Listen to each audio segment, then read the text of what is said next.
यशोमती मैया के नंद लाला।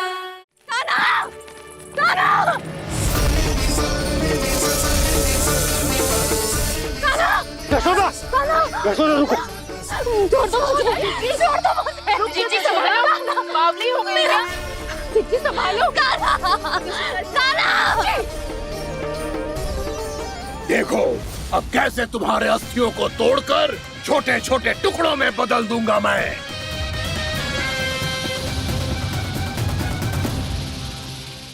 जी आप जाओगी तो आप भी फंस जाओगी। अपने लल्ला के लिए मैं किसी भी संकट का सामना करने के लिए तैयार हूँ। छोड़ो ना यशोदा, हमें कोई और उपाय खोजना पड़ेगा। कोई और उपाय? आप देख ना रही मेरा काना किस दशा में है। काना मैया के वश में नहीं है, नहीं तो ये अपने लल्ला के लिए साक्षात काल का भी सामना कर ले। ये तो केवल कालिया नाग है। हे नागराज, आप मेरे प्राण ले लो पर काना को छोड़ दो। ना नागराज, आप मेरे प्राण ले लो, मैं विरोध भी ना करूंगी। ना नागराज, आप मुझे मार दो पर मेरे काना को छोड़ दो। ना ना ना ना नागराज, मेरे प्राण ले लो, हमारे काना से क्या शत्रुता है आपकी? प्रभु के लिए जो प्रेम यशोदा मैया के हृदय में है, वही इन सभी गोपियों के हृदय में भी है।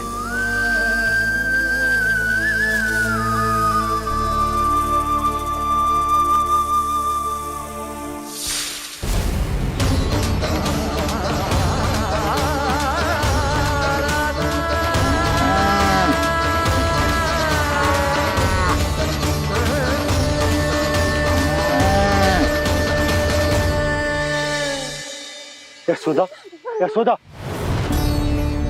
देखो इन गोपियों को, इन गैयाओं को, इन सब के मन में भी तुम्हारी भांति ही ममता भरी हुई। वो सब भी कान्हा से उतना ही प्रेम और स्नेह करती है, उतनी ही ममता से भरी हुई है जितनी कि तुम। तो तुम ही सोचो, जिसके साथ इतनी ममता और इतना स्नेह, इतना प्रेम, उसका कोई क्या कर सकता है? उस काले नाग का वृक्ष इस सब आशीर्वादों के सामने कछु न है। कछु करो जी। उसे बोलो वो मेरे प्राण ले ले, मेरे काना को छोड़ दे। यशोदा,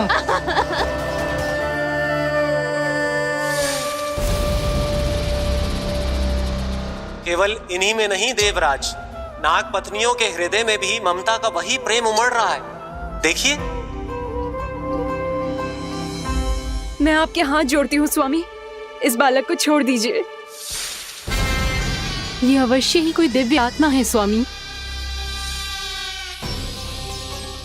हम आपसे विनती करते हैं स्वामी, इस नन्हे बालक को हानि मत पहुंचाइए स्वामी।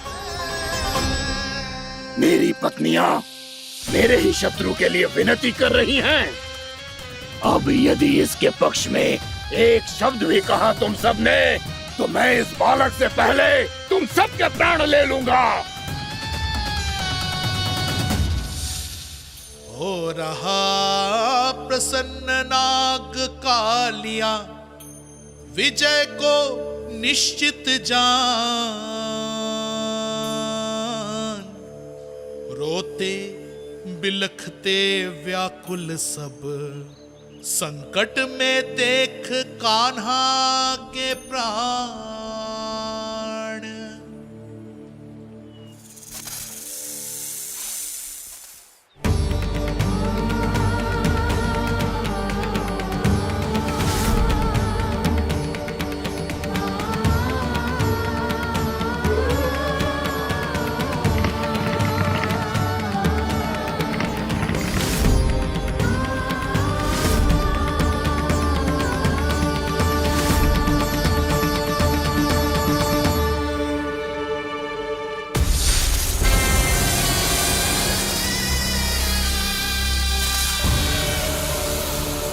कुछ करो जी, मेरे लल्ला को बचा लो, कोई तो कुछ करो। जीजी, संभालो यशोदा। यशोदा, यशोदा तुम शांत हो जाओ, मैं कान्हा को वापस लेकर आऊंगा, मैं रक्षा करूंगा उसकी। ना नंदराज, नंदराज नहीं। कम से कम आप तो समझो नंदराज, कालिया के पास आप जाओगे तो आप भी फंस जाओगे।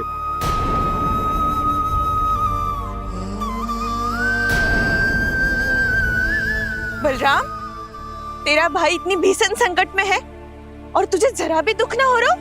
क्या आप सब अब तक नहीं समझ पाए कि कान्हा सच में कौन है? छोटे बाबा, आप तो उसका सत्य जानते हैं ना?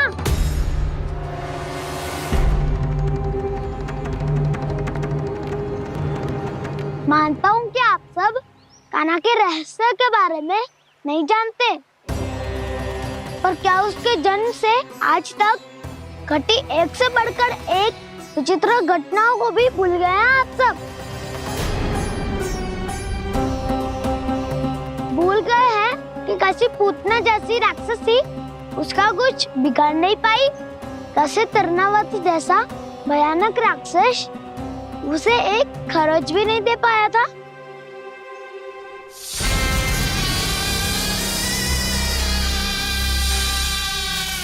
आप सबने अपनी आंखों से देखा था ना, बकासुर से कान्हा की रक्षा करने देवता स्वयं आए थे, पर सत्य तो ये है कि वह सभी देवता भी उस असुर के सामने असमर्थ हो गए थे।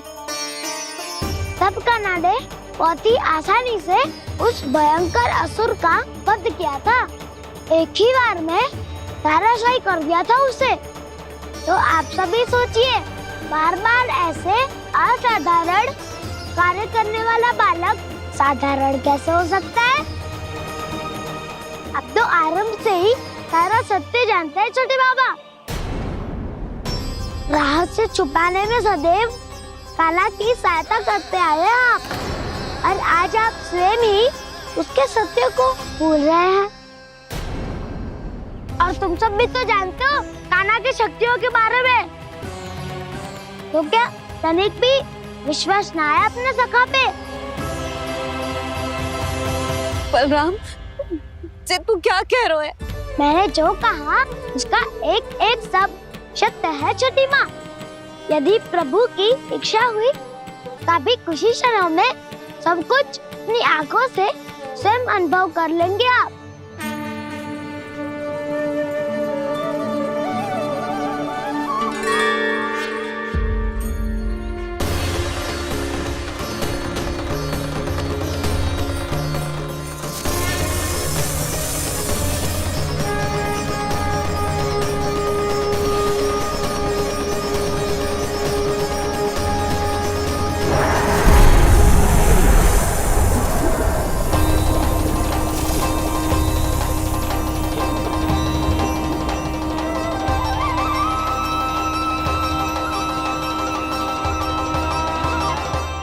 तुझे क्या लगता है बालक कि तू मेरी जकड़ से निकल गया तो अब बच जाएगा तू?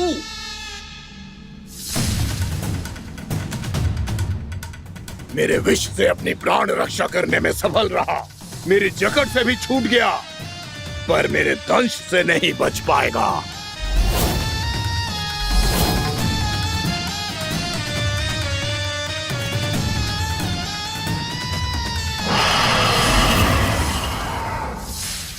अब भय से भाग रहा है, पर मैं तुझे मृत्यु देकर रहूंगा।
नन्हा सा कान्हा कितनी देर भाग पाएगा?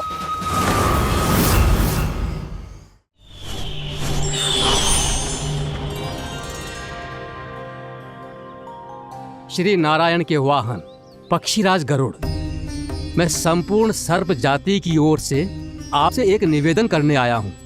कहिए, क्या कहना चाहते हैं आप? हे पक्षीराज, यदि आप हम पर ऐसे ही आक्रमण करते रहे तो शीघ्र ही हमारी प्रजाति समाप्त हो जाएगी। इसीलिए हमारी आपसे विनती है, यदि आप उचित समझें तो सर्पों के किसी एक घर से हम आपको एक सर्प प्रतिदिन अर्पित करेंगे। आप उसको आहार बनाइए और अन्य सर्पों को जीवित रहने का अधिकार दीजिए। मुझे स्वीकार है। तब से प्रतिदिन किसी एक घर से एक सर्प गरुड़ के भोजन के लिए भेजा जाने लगा। समय के साथ मेरे घर की भी बारी आई, परंतु मैंने एक बहुत बड़ी भूल कर दी। समय आ गया है स्वामी, आज गरुड़ के आहार के लिए इसे चुना गया है। कौन है यह गरुड़ और क्यों दूं मैं इसे कोई भेंट? स्वामी, सभी सर्प राज्यों और गरुड़ के बीच में यही समझौता हुआ है, हमें इसका सम्मान करना ही होगा। मैंने कोई समझौता नहीं किया, मैंने कोई वचन नहीं दिया और ना ही मैं किसी गरुड़ से भयभीत होता हूँ। यदि इस राज्य में किसी को सर्पों को अपना आहार बनाने का अधिकार है तो वो केवल मुझे है। अब से गरुड़ को दी जाने वाली हर भेंट मुझे दी जाएगी, महाविषधारी महान नागराज कालिया को। ये और कुछ नहीं, मेरा अभिमान था प्रभु, और ये मेरे इस जन्म की सबसे बड़ी भूल थी, क्योंकि फिर जब गरुड़ को इस बारे में पता चला तो। कालिया, अभिमान में आकर तूने अपने काल को ललकारा है। जिस कालिया के नाम में ही काल छिपा है, तू उसे ललकारने का दुस्साहस कर रहा है गरुड़। स्वयं को भगवान विष्णु का वाहन कहता है तो वाहन का ही कर्म कर। स्मरण रख, इस धरती के सर्वश्रेष्ठ योद्धाओं के लिए भी मैं मृत्यु का दूत हूँ। विनाश काले विपरीत बुद्धि। तो जैसे मूर्ख सदा इस युक्ति को सार्थक करते आए हैं, अपने विनाश को आमंत्रण किया है तो अब भोग।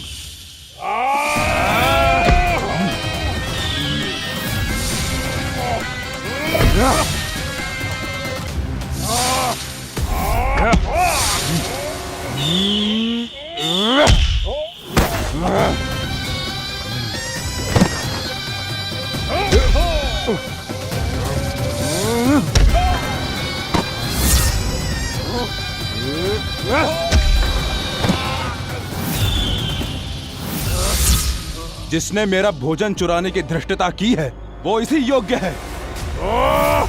तू मुझे जानता नहीं है गरुड़, मैं महाविषधारी नाग कालिया हूँ। तेरा इतना दुस्साहस कि तूने मुझ पर चरण से प्रहार किया। वाह!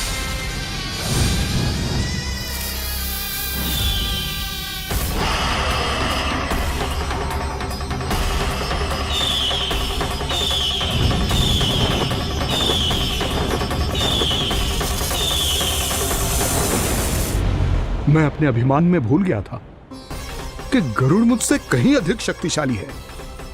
इसलिए अपने प्राणों की रक्षा करने के लिए मैं एक स्थान से दूसरे स्थान भागने लगा।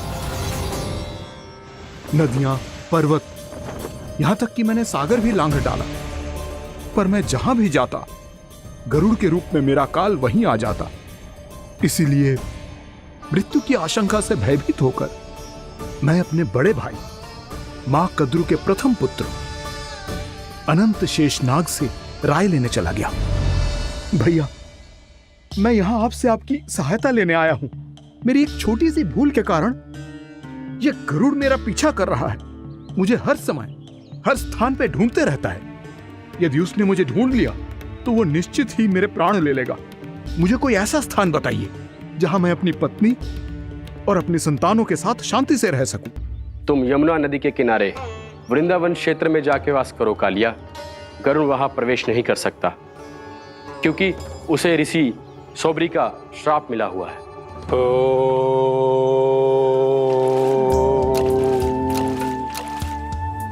ध्यान और तपस्या का नित्य कर्म करते हुए ऋषि के मन में मछलियों के प्रति प्रेम भाव इतना बढ़ गया कि वो भूल गए सभी जीव खाद्य श्रृंखला का भाग होते हैं। और मछलियां भी इस नियम की अपवाद नहीं है। उन्हें मछलियों की अटखेली इतनी अच्छी लगने लगी कि वो इस क्षेत्र के मछुआरों को भी मछली पकड़ने की अनुमति नहीं देते थे।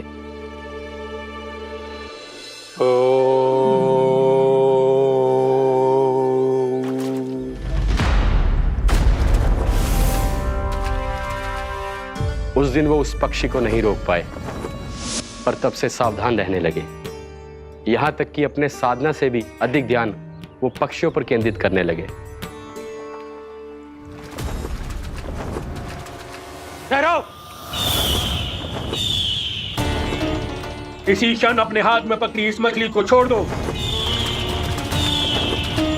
तुम्हें इन मछलियों का आहार नहीं करना चाहिए पक्षीराज। ये तो खाद्य श्रृंखला का नियम है ऋषिवर। यदि मैं इनका आहार नहीं करूंगा तो कोई और पक्षी कर लेगा।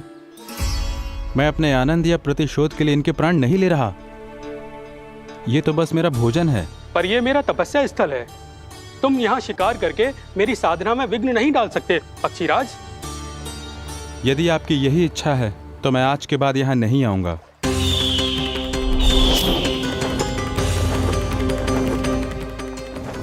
पर आज ये मछली मेरे आहार के रूप में पकड़ी जा चुकी है। मैं वचन देता हूँ ऋषिवर, इस स्थान पर यह मेरा अंतिम शिकार होगा।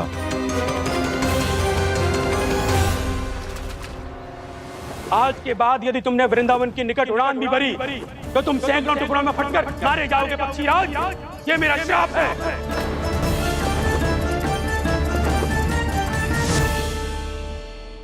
और इसीलिए भैया शेषनाग के सुझाव के अनुसार मैं यहां आ गया। पर अब यदि मैं कहीं और जाऊंगा तो मेरे प्राण नहीं बचेंगे प्रभु। डिस्टेंट रहो कालिया। अब से गरुड़ तुम्हें कोई हानि नहीं पहुंचाएगा। अब तुम्हारे फनों पर मेरी पक्षिंग बन गए कालिया, इसलिए अब से तुम्हें गरुड़ से कोई भय नहीं होगा। निश्चिंत होकर अपने परिवार के साथ गहरे समुद्र में चले जाओ और सुख से शांति से निवास करो। पर ध्यान रहे निर्दोष जीवों को हानि ना पहुंचे। आपने मुझे जीवन दान दे दिया प्रभु। इस उपकार से मैं कृतज्ञ हूँ प्रभु। आदेश दीजिए, मैं आपकी सेवा कैसे करूं? तुम्हारे जल क्षेत्र से 1 कोटि कमल पुष्पों को लेने की अनुमति दे दो कालिया। यह मेरी सेवा होगी। प्रभु, ये तो मेरा सौभाग्य होगा।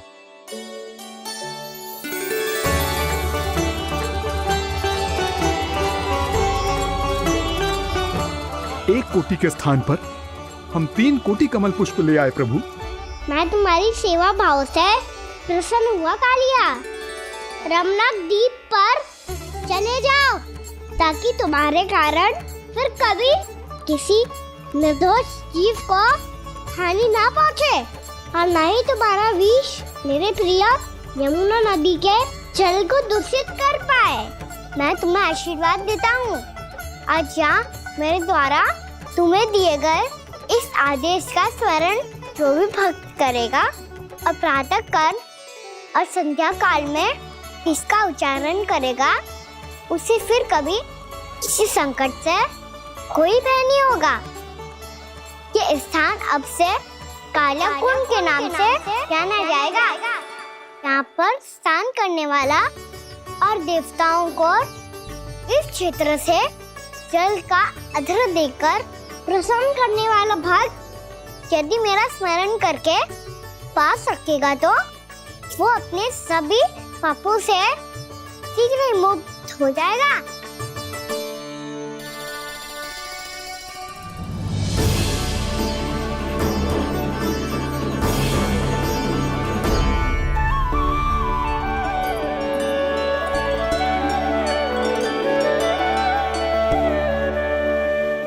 कौन है जी भगवान जिसने अभी अभी कालिया जैसे विशाल विस्तर का सामना किया? क्या एक साधारण बालक जो शीत की अधिकता से ठिठुर रहा है? क्या करूं? मैं लल्ला को ममता के आंचल में छुपा लूं या भक्त बनकर प्रभु की लीला देखती रहूं? क्या करूं मैं? कितना ठंडा था जल, बहुत सर्दी लग रही है। सर्दी से तड़पते हुए कैसे देखूं इसे? अभी जाके अपने पल्लू से सुखाती हूँ।